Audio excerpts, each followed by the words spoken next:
Bisa jadi video itu direkam oleh pendukung Anies untuk memamerkan kebanggaan kalau junjungan mereka datang dengan pesawat jet pribadi. Padahal sebelum kunjungan ke Medan, sebelum itu, Nasdem Sumut membuat kabar kalau Anies datang ke Sumut memakai pesawat komersil biasa dan duduk di kelas ekonomi. Seperti halnya waktu ke Bali, pendukung Anies memamerkan video kalau Anies duduk di kelas ekonomi agar antrian tidak menumpuk, makanya yang deretan paling belakang masuk duluan. Tapi yang terjadi setelah penumpang pada masuk semua, Anies baru datang, masuk ke kursi paling belakang lengkap dengan dokumentasi videonya dari belakang. Dan Anies masuk ke pesawat pun dicuekin, tak ada yang mengenal dan menyambutnya. Pencitraan yang gagal.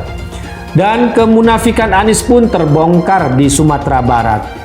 Dicitrakan mau merakyat dan naik kelas ekonomi, Anies malah datang dengan pesawat jet pribadi yang mewah.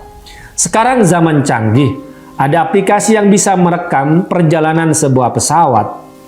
Pesawat jet pribadi itu kemudian bertolak dari Banda Aceh ke Padang esok harinya, 3 Desember pukul 14.02 sampai pukul 15.25. Disitulah video Anies turun dari tangga pesawat pribadi itu direkam yang kemudian tersebar di media sosial.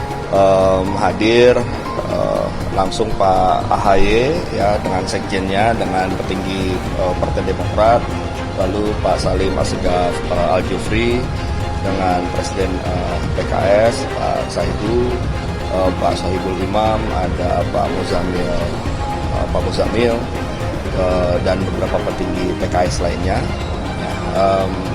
Dari Nasdem ada saya, ada Pak Sugeng, ada Pak Hermawi Taslim.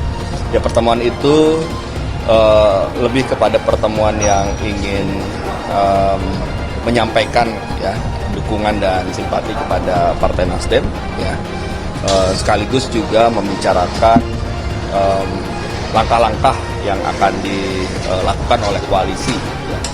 Dan itu pertemuan yang cukup lengkap karena langsung para petinggi utamanya ya yang bertemu ya, itu cukup menggembirakan.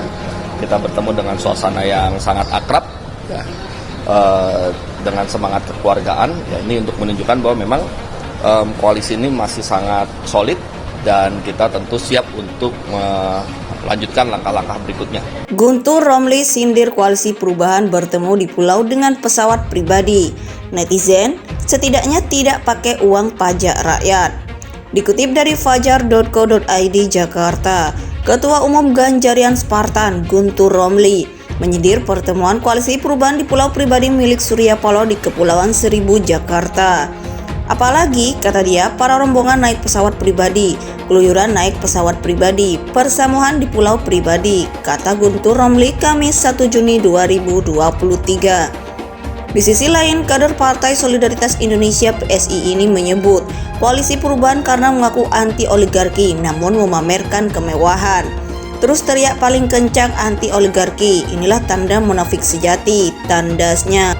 Cuitannya itu pun ramai dikomentari netizen. Banyak yang menyindir balik Guntur Romli dan tokoh yang didukungnya. Setidaknya nggak pakai pesawat kepresidenan yang beli, aktornya pakai uang pajak rakyat.